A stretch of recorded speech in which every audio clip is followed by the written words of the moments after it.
नमस्कार दोस्तों, कैसे हो आप सभी लोग। ठीक होंगे, मस्त होंगे, ज़बरदस्त होंगे, पढ़ाई में व्यस्त होंगे। ठीक है। आपका एग्ज़ाम जो बीएसटीसी का है वो काफ़ी ज़्यादा नज़दीक है। लगभग ऐसा मानो 30 दिन बचे आज से। कितने दिन?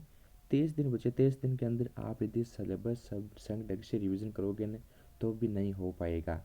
ठीक है। तो अभी से लग जाओ कि 10-12 घंटे डेली निकालने। कल की न्यूज़ है कि जो बीएसटीसी का जो पेपर होने जा रहा है, इसके समथिंग 2.5 लाख फॉर्म लग चुके, सॉरी 3.5 लाख फॉर्म भर चुके हैं। अब सोच लो, आप 3.5 लाख बंदे जो फॉर्म लगाए वो कहीं ना कहीं कंपटीशन लाइन की तैयारी कर रही है। वो ऐसे विद्यार्थी है जो कहीं ना कहीं कंपटीशन लाइन की तैयारी करते हुए थक गए है, उनका फिर भी नौकरी के अंदर या सिलेक्शन नहीं हो पा रहा है फाइनली। चाहे वो डिफेंस लाइन से आए हो, चाहे वो अन्य लाइन से आए हो। इसमें से ये सभी बच्चे हैं ना, इसमें से ऐसे मानो कि लाख लड़के 12th वाले मान लो, इसके अलावा जो बाकी 2 लाख तो बच्चे हैं ना, 2-2.5 लाख बच्चे, ये कौन से कंपटीशन लाने वाले बच्चे हैं। ठीक है। जिन्होंने क्या कर लिया था, जो ग्रेजुएशन कर लिया होगा या पीटीटी का एग्ज़ाम दिया तो उसमें सिलेक्शन नहीं हुआ होगा, तो फिर उनसे उधर से किधर आ गए, इधर आ गए। ठीक है। तो ये एग्ज़ाम काफ़ी ज़्यादा इंपॉर्टेंट होने वाला है। और समथिंग मान लो कि मेरे अकॉर्डिंग 4.5 लाख या 5 लाख फॉर्म लगेंगे इसमें। तो अब देख लेना कितने सीटें, 25,000 सीटें हैं, तो ढंग से तैयारी करनी बनती है। 25,000 सीटों में से अपन को 5 लाख लोगों में से 25,000 सीटों के अंदर अपना नाम माना चाहिए। और वहीं नाम ही नहीं, बिल्कुल 450 प्लस, यदि आपके 425 से प्लस नंबर होंगे न, तो आपके होम डिस्ट्रिक्ट के अंदर 20 किलोमीटर के एरिया में, मतलब आपके घर से 20 किलोमीटर के एरिया में आपको जो कॉलेज चाहोगे वो मिल जाएगी। यानी आपकी चॉइस होगी वो कॉलेज आपको मिल जाएगी। ठीक है। तो कम सा टारगेट यही होना चाहिए कि 450 प्लस नंबर होना ही चाहिए। अगर 450 प्लस का टारगेट लेकर चलोगे तो कम से कम इतनी तो है कि यार 450 नहीं तो भी 400 प्लस तो कर दोगे, और 400 प्लस पर हो जाएगा मेरे ख्याल से। ठीक है। अब देखिए अपन बात करते हैं, पोस्ट भी अच्छी है आपकी। पोस्ट जो सबकी आपको पता है, सभी को पोस्ट 25,000 है। ठीक है। तो हर कॉलेजों की संख्या भी बहुत ज़्यादा है राजस्थान में, लेवल फर्स्ट को लेकर के। ठीक है। अब देखिए अपन सवाल है कुछ इंपॉर्टेंट जो बीएसटीसी के अंदर सीधे छपने वाले हैं। और ये जो मैं सवाल लेके आया हूँ, ये वही सवाल है सभी, जो कौन से, जो पहले किसी न किसी एग्जाम में आ चुका है। ठीक है। करंट में जो भी एग्जाम में सवाल है वो भी मेरे साथ है। ठीक है। सबसे पहले प्रश्न नंबर 1 की बात करते हैं। राजस्थान का एकीकरण कितने चरणों में हुआ? राजस्थान का एकीकरण कितने चरणों में हुआ? पहला ऑप्शन 6 चरणों में, बी ऑप्शन 7 चरणों में, सी ऑप्शन 5 चरणों में, डी ऑप्शन 3 चरणों में। तो बताइए राजस्थान का एकीकरण कुल कितने चरणों में हुआ? कितने चरणों में हुआ भाई? राजस्थान का जो एकीकरण है वो कुल मिला के कितने चरणों में है? 7 चरणों में हुआ था। ठीक है। आपको पता है राजस्थान के एकीकरण कितने चरणों में हुआ? 7 चरणों में हुआ था। 7 चरणों के नाम कमेंट बॉक्स में दे देना। ठीक है। मैं यदि ये चरण वगैरह बताने लग जाऊंगा तो वीडियो काफ़ी ज़्यादा लेंथी हो जाएगा, तो इसलिए आपसे गुजारिश है कि जो आपको याद है वो आप चरणों के नाम लिखिए। साथ में पहला चरण का कब गठन किया गया, द्वितीय चरण का कब किया गया, तीसरा चरण का कब किया, चौथे कब, पांचवें कब, और राजस्थान नाम कब पढ़ा गया था। ठीक है। ये सभी आपको बातें कमेंट बॉक्स में लिख देनी है। ठीक है। इसके बाद में नेक्स्ट बात करते हैं। ये सवाल काफ़ी ज़्यादा इंपॉर्टेंट है, बहुत ही ज़्यादा इंपॉर्टेंट है, हर भर्ती के अंदर आ रहा है। कौन सा? वीर सतसई। वीर सतसई ये किसकी रचना है? वीर सतसई किसकी रचना है? कवि कल्लोड़। कवि कल्लोड़, दुर्साहड़ा, सूर्यमल मिश्र और वीरबान। देखो जो वीर सतसई है ये रचना किसकी है? सूर्यमल मिश्र की है। ठीक है। सूर्यमल मिश्र काफ़ी ज़्यादा इंपॉर्टेंट है। ठीक है। इसकी एक रचना और है, कौन सी? वंश भास्कर। कौन सा भास्कर? वंश भास्कर। ये रचना काफ़ी ज़्यादा इंपॉर्टेंट है, इसको याद कर लेना। ठीक है। वंश भास्कर, वीर सतसई, एक है जाट राम रंज। कौन सा रंज? जाट राम रंज। ठीक है। राम रंज। ठीक है। ये किसकी रचना है? ये इसी की रचना है। ये वो रचना है जो काफ़ी ज़्यादा फेमस है और हर एग्जाम के अंदर पूछी जा रही है। ठीक है। वीर सतसई किसकी रचना थी? किसकी है? सूर्यमल मिश्र की। ठीक है। इसके अलावा जो वीरबान है इसका ग्रंथ कौन सा है? राज रूपक। ठीक है। वीरबान ने कौन सा लिखा था? राज रूपक। कौन सा रूपक है? राज रूपक जो ग्रंथ है वो वीरबान ने लिखा था। ठीक है। इसके बाद दुर्साहड़ा। ठीक है। दुर्साहड़ा ने कौन सी रचना लिखी? किरतार बावणी। कौन सी बावणी? किरतार बावणी। ठीक है। दुर्साहड़ा ने लिखा थी किरतार किरतार बावणी, दुर्साहड़ा की रचना है। ठीक है। यहाँ तक क्लियर होगी। इसके बाद में अपन बात करते, जो नेक्स्ट सवाल अपना उसकी अपन बात करते हैं। ठीक है। देखिए करणी माता, कौन सी माता?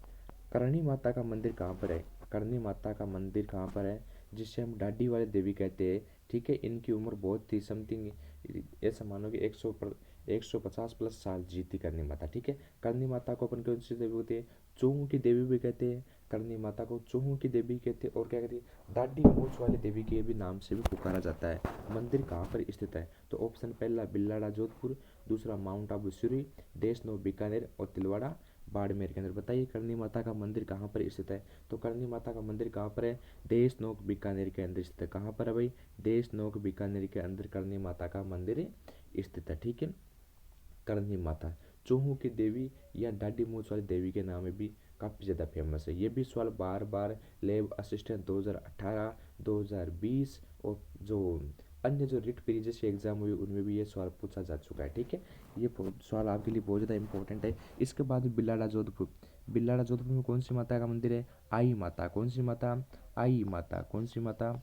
आई माता का जो मंदिर है वो कहाँ पर है? बिलाड़ा जोधपुर, जिसके दीपक से केसर टपकती है हमेशा, मतलब दीपक जलता रहता है और उस दीपक की जो लौ है उससे केसर टपकता रहता है। कौन सी माता के दरबार में?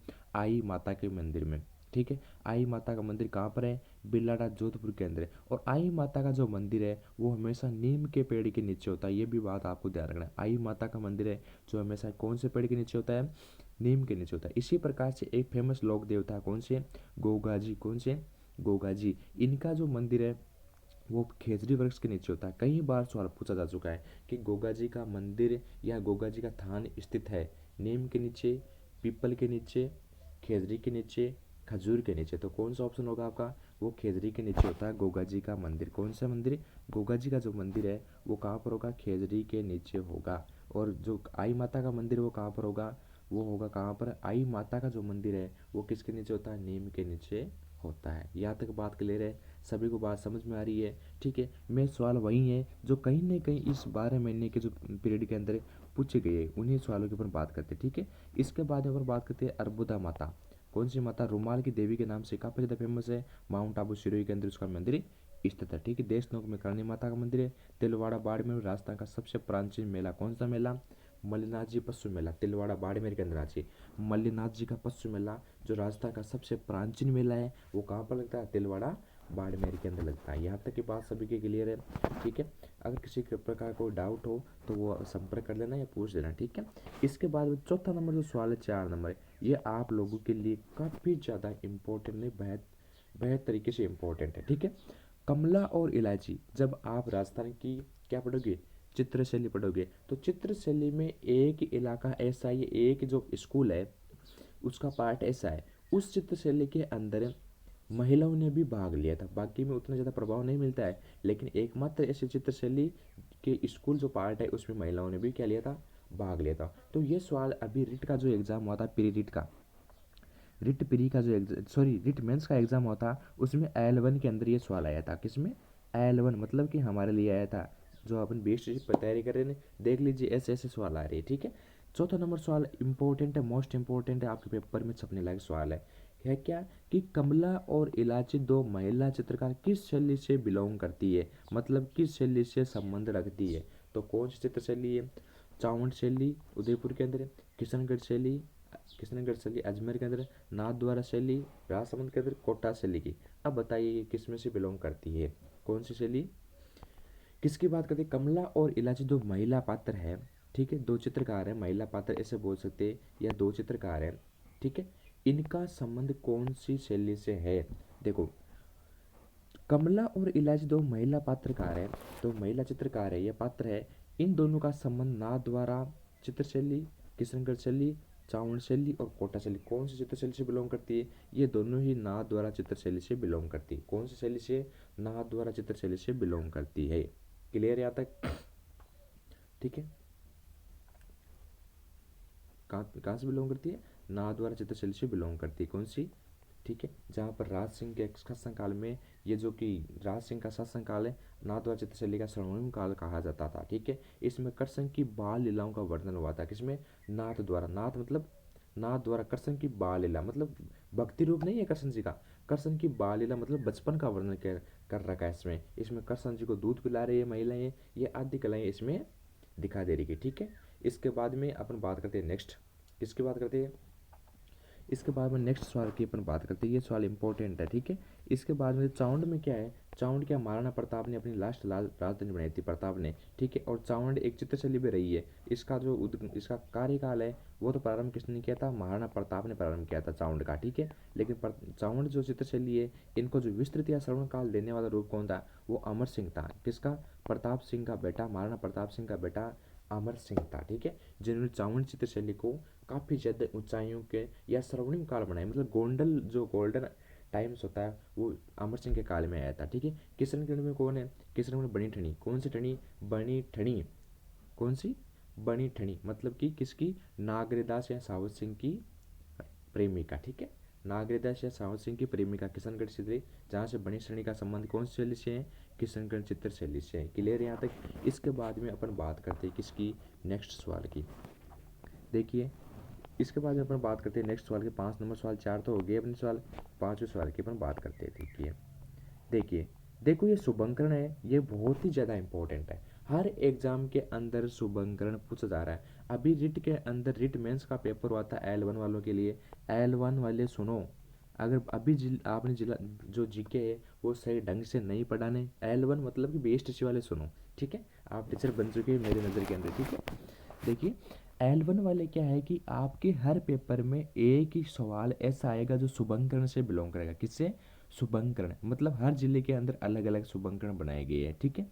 देखो इसमें क्वेश्चन क्या है कि बांसवाड़ा का शुभंकरण है, क्या, बांसवाड़ा का शुभंकरण है तो क्या है भाई, मोर, गागरों ने तोता या हीरामन ने तोता भी बोलते हैं इसको, उड़न गिलहरी या जलपिपी, बताइए, कमेंट करके बताइए, ठीक है।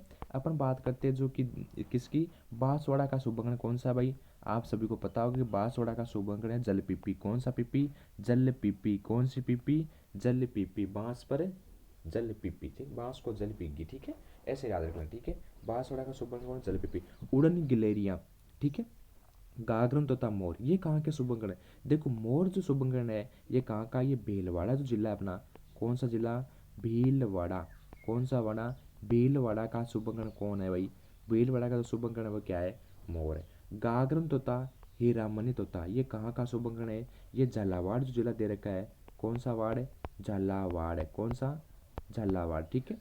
वहाँ का शुभंकरण कौन सा है, गागरन तोता।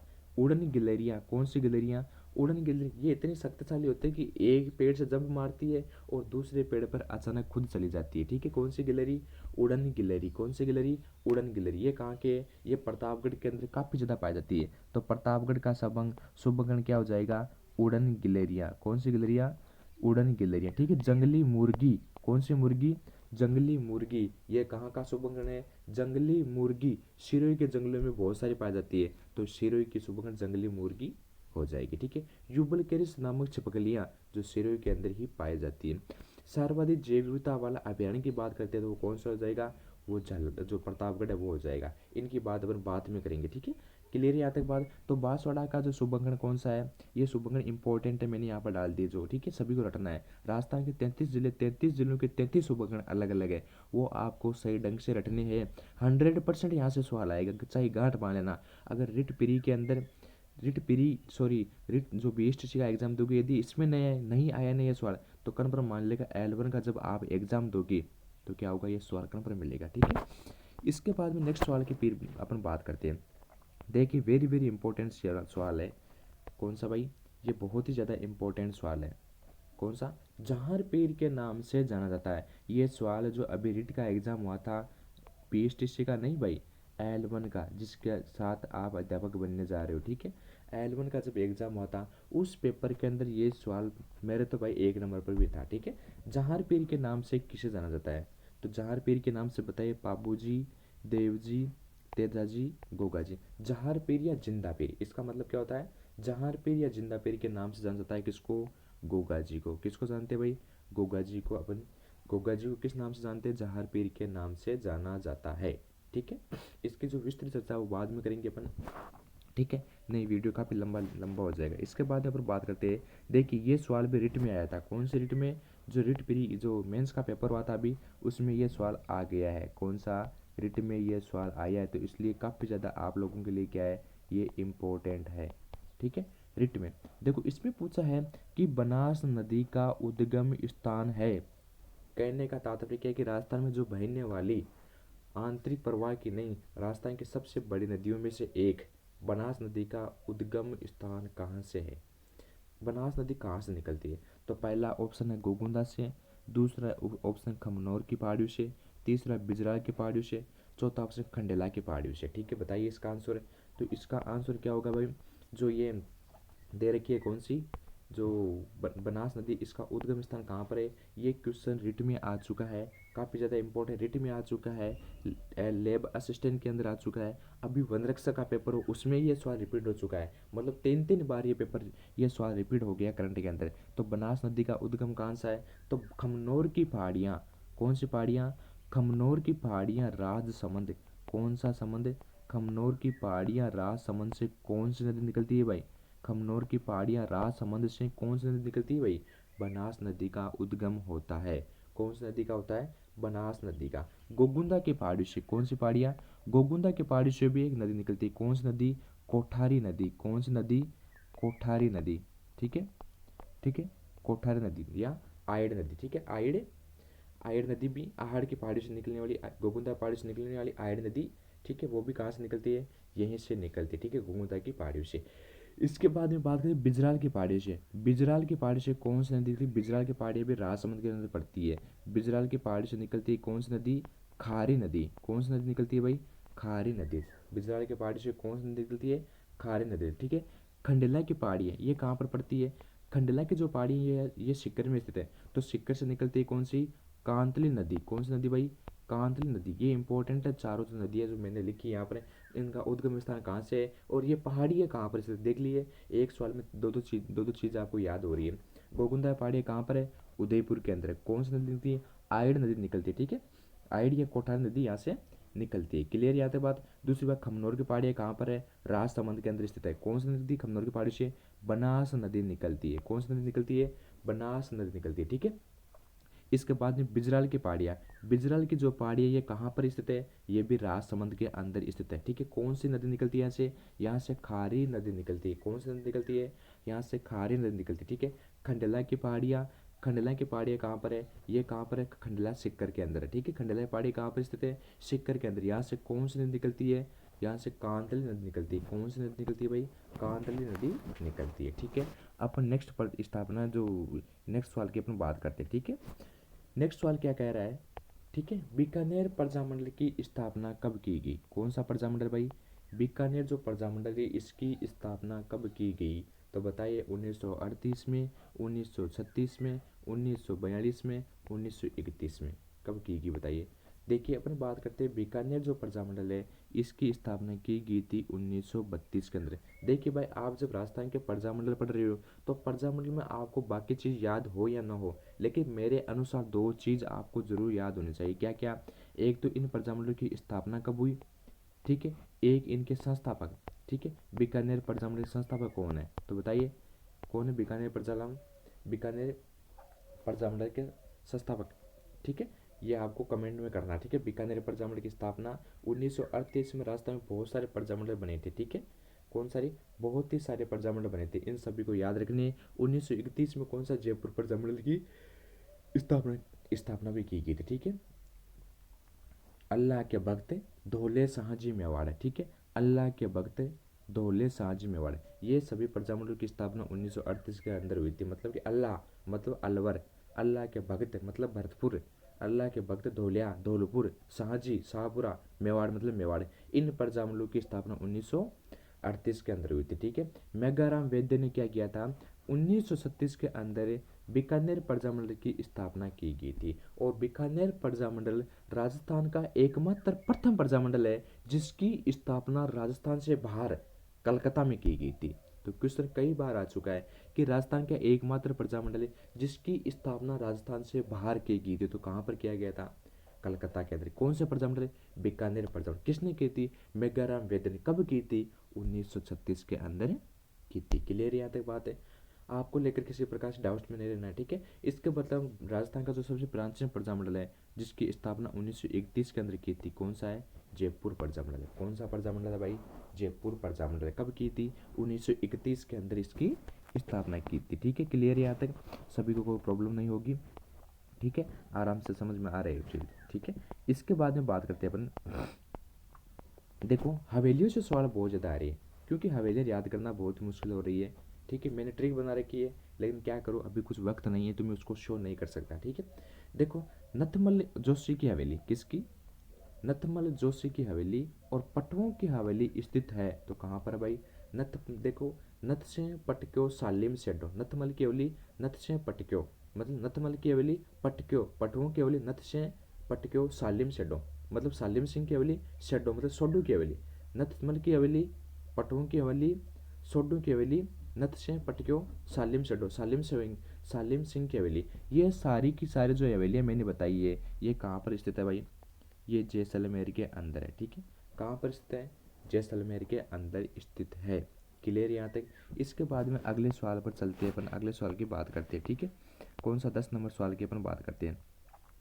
10 नंबर सवाल अपना क्या कह रहा है कि एकलिंग जी महाराज, कौन से महाराज, एकलिंग जी महाराज का मंदिर स्थित है, ठीक है। कौन से महाराज भाई, एकलिंग जी महाराज का मंदिर स्थित है, तो कहाँ पर स्थित है।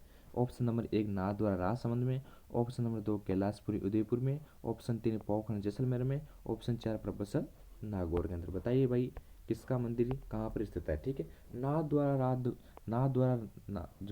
राजसमंद है, यहाँ पर तो आपको पता है कि श्रीनाथ जी का मंदिर स्थित है नाथ द्वारा राजसमंद के अंदर, ठीक है।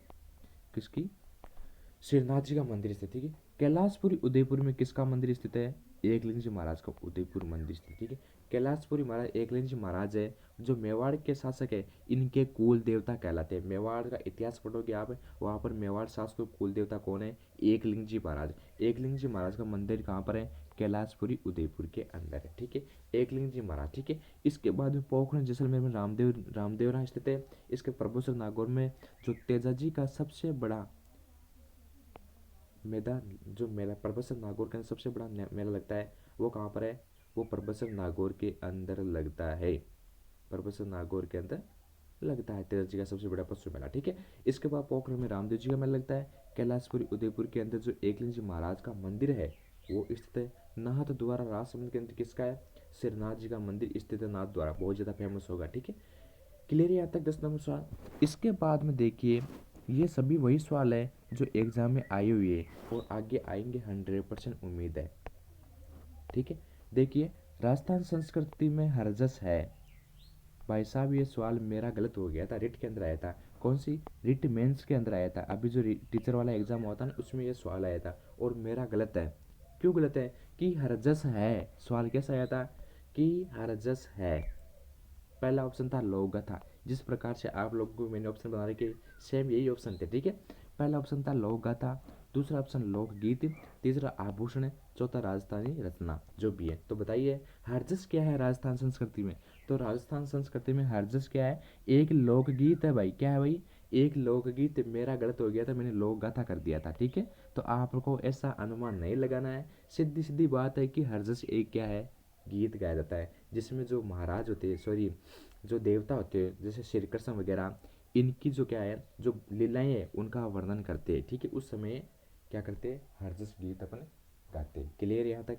इसके बाद में अपन बात करते हैं, देखिए इसके बाद में इम्पोर्टेंट सवाल जो काफ़ी ज़्यादा इम्पोर्टेंट रहेगा और एग्जाम में मिलेगा, डेफिनेट मान लो इसको, ठीक है। जाफराबादी और मुर्रा किसकी नस्ल है, जाफराबादी और मुर्रा किसकी नस्ल है, किसकी मतलब अपने जो जानवर होते हैं ना, डंडा जिसको अपन डंडा बोलते हैं, इनकी भी अलग अलग नस्लें होती है। जिस प्रकार से जाफराबादी, देखो जाफराबादी, ठीक है, मुंह में जाफरी, नाग सुमेर, ये सारी नस्लें किसकी, भैंस की। मुंह में जाफरी कौन सी भाई, मुंह में जाफरी मतलब मुर्रा, मुंह में जाफरी मतलब जाफराबादी, मुंह में जाफरी, नाग सुमेर मतलब नागपुरी, सुमेरपुर और सुमेर। देखो जाफराबादी, मुर्रा, ठीक है, नागपुरी और सुमेर, ये जो चार नस्लें है ये काफ़ी ज़्यादा इंपॉर्टेंट, चारों किसकी है, भैंस की है। एक तो जाफराबादी होगी, एक मुर्रा होगी, एक कौन सी होगी, सुमेर है, एक कौन सी है, सुमेर है, और कौन सी है, नागपुरी। यानी मुंह में जाफरी, नाग, सुमेर, ये सारी नस्लें किसकी है, ये भैंस की है। तो आपका राइट आंसर क्या हो जाएगा, भैंस। क्या हो जाएगा, भैंस, यानी भैंस हो जाएगा राइट आंसर, ठीक है। गाय की नस्लें, गाय की नस्लें कौन सी है, गाय की नस्लें मेम, गाय का माता हरे नाग सा है। ट्रिक से याद रखना है। में एक बच्चा स्कूल में पढ़ रहा है, ठीक है। मैडम पूछते हैं कि बच्चा बेटा बताओ क्या, कि गाय की नस्ल का नाम बताओ। तो बेटा काफ़ी ज़्यादा इंटेलिजेंट बताता है मैडम को कि में क्या बोलता है, में गाय का सिर हरे नाग सा है, ठीक है। हरे नाग सा, हरे मतलब हरियाणवी, ठीक है। न से नागौरी, हरे नाग हरियाणवी नागौरी। गाय का कांकरेज, गाय का सिर हरे नाग सा हरियाणा में, ठीक है। से पता नहीं चल रहा, ठीक है। ये गाय की नस्ल है, गिर वगैरह, ठीक है। गिर भी गाय की नस्ल है, ठीक है। इसके बाद में अपन बात करते हैं बकरी की। बकरी की जो नस्ल है ये भी काफ़ी इंपॉर्टेंट, ठीक है। इसके बाद में किसकी, भेड़ की। भेड़ की जो नस्ल है, खरा सोना मामा चौक में पूजे। कौन सा सोना, खरा सोना मामा चौक में पूजे। ये ट्रिक इसकी अपन विस्तृत बाद में बात करेंगे इसकी, ठीक है। गाय की होगी, भैंस की होगी, बकरी की। ये सभी आपको ट्रिक इनकी याद रखनी है। इनकी ट्रिक मैं बता दूंगा, दूसरा वीडियो लेकर आऊँगा छोटा सा, उसमें इनकी ट्रिकों की अपन बात करेंगे, ठीक है। ताकि ये चीज़ें आपको याद हो जाए, ठीक है। जाफरादी मुर्रा किसकी नस्ल है, ठीक है। ये सारी याद करनी है, ठीक है। इसको छोड़िए यहाँ पर एक बार, क्लियर है यहाँ तक। जाफराबादी और मुर्रा किसकी नस्ल है बताइए। जाफराबादी और मुर्रा भैंस की नस्ल है। नेक्स्ट अपन बात करते हैं, देखो क्रांति से सवाल है, हर एग्जाम की दृष्टि से वेरी वेरी इम्पोर्टेंट है। अपन बात करते हैं, देखो राजस्थान में 1857 की क्रांति की शुरुआत कहाँ से हुई थी। तो ब्यावर अजमेर से, मेरठ से, खेरवाड़ा से। कहाँ से हुई थी भाई। देखिए इसका ऑप्शन जो मेन है वो गायब हो गया, डी ऑप्शन था वो गायब हो गया। इसका आंसर है राजस्थान में जो 1857 की क्रांति की बात कर रहे हैं, तो राजस्थान में जो 1857 की क्रांति है वो नसीराबाद अजमेर से हुई। कहाँ से हुई, नसीराबाद, कहाँ से, नसीराबाद अजमेर से। 15वीं नेटिव इन्फेंट्री के दौरान, बंगाल नेटिव इन्फेंट्री के दौरान यहाँ से क्रांति की शुरुआत हुई थी। 15वीं, ठीक है। कौन सी नेटिव इन्फेंट्री, 15वीं नेटिव इन्फेंट्री के दौरान राजस्थान में जो मेरठ जो पड़ता है अपना कौन सा, नसराबाद, वहाँ से 1857 क्रांति की शुरुआत हुई थी, ठीक है। देखो मेरठ की बात करते तो मेरठ में भारत में क्रांति की शुरुआत हुई थी, ठीक है। राजस्थान की बात कर रहे हैं इसलिए आपको इंपॉर्टेंट रखना है। और 1857 क्रांति के समय राजस्थान में कुल कितनी सैनिक छावनी थी, 6 सैनिक छावनियाँ थी। कितनी थी, 6 सैनिक छावनियाँ थी। 90 नेम पर देखे नहीं अरे, ये इसकी ट्रिक है, आपको बाद में बता दूंगा इनको, ठीक है। इसके बाद में अपन बात करती है, बिजोलिया किसान आंदोलन का जनक कौन है। किसका भाई, बिजोलिया जो किसान आंदोलन है इसके जनक कौन है। बिजोलिया किसान आंदोलन किसकी बात कर रहा हूँ मैं, बिजोलिया किसान आंदोलन। तो आप आंसर बताइए आपका, विजय सिंह पथिक, रामनारायण चौधरी, साधु सीताराम दास, हरिबाबू उपाध्याय। बताइए बिजोलिया किसान आंदोलन का जनक कौन है। तो बिजोलिया किसान आंदोलन का जनक कौन सा होगा, साधु सीताराम दास। अपन क्या करते हैं जल्दीबाजी के अंदर क्या करते हैं, विजय सिंह पथिक करते हैं, क्योंकि मैंने पहला ऑप्शन इसलिए विजय सिंह पथिक दिया है। क्यों देते हैं कि राजस्थान में किसान आंदोलन का जनक किसमें, राजस्थान में किसान आंदोलन का जो जनक है, किसान आंदोलन के जो जनक है वो विजय सिंह पथिक है, ठीक है। राजस्थान में किसान आंदोलन का जनक कौन है, वो विजय सिंह पथिक है। लेकिन बिजोलिया किसान आंदोलन का जो जनक है वो कौन है, साधु सीताराम दास है। इसलिए मैंने ये सवाल डाला है। आपको गलती से मिस्टेक नहीं करनी, क्योंकि आप हड़बड़ाहट के अंदर होगे, पेपर दोगे तो आराम से थाव से देना, बिल्कुल भी टाइम बहुत बचता है। ऑफलाइन पेपरों का मोड क्या कहता है, ऑफलाइन जितने पेपर होते हैं ये होते साले 2 घंटे के, लेकिन आधा घंटा अपन को रेस्ट के लिए देते हैं। आधे घंटे के अंदर क्या करते हैं अपन, नेगेटिव मार्किंग करते हैं। चलो फिर भी आपके तो नेगेटिव मार्किंग है नहीं, आपको पूरे में से पूरा करना है, ठीक है। लेकिन सोच समझ के, ठीक है। नेक्स्ट जो अंतिम सवाल हो सकता है उसकी अपन बात करते हैं, ठीक है। देखो जो समाचार पत्रिका है वो काफ़ी ज़्यादा इंपॉर्टेंट है, इसलिए मैं समाचार पत्रिका का सवाल भी लेके आया हूँ, ठीक है। कौन सी समाचार पत्रिका कहाँ से प्रकाशित हुआ करती थी। अपन सारी समाचार पत्रिका पढ़ेंगे और ट्रिक से भी पढ़ेंगे आगे, ठीक है। तो राजस्थान केसरी कौन सी है, राजस्थान केसरी नामक समाचार पत्रिका कहाँ से प्रकाशित हुआ करती थी। तो राजस्थान केसरी समाचार पत्रिका कहाँ से प्रकाशित होती थी, ये होती थी वर्धा महाराष्ट्र से। कहाँ से होती थी भाई, वर्धा महाराष्ट्र से राजस्थान केसरी समाचार पत्रिका प्रकाशित हुआ करती थी, ठीक है। वर्धा महाराष्ट्र से। कानपुर से कौन सी होती थी, कानपुर से प्रताप नामक समाचार पत्रिका थी। कौन सी, प्रताप नामक समाचार पत्रिका, ये कानपुर से प्रकाशित हुआ करती थी। और बाकी जितनी भी थी, जयपुर से भी कुछ समाचार पत्रिका प्रकाशित होती थी। अजमेर तो क्या समाचार पत्रिकाओं का गढ़ कहलाता है। जितनी भी जो बाकी जितनी भी थी और भी जो आएगी इसमें 5-10 आएगी जो अजमेर से ब्यावर नामक स्थानों से बहुत ही ज़्यादा प्रकाशित हुआ करती थी। क्लियर याद है?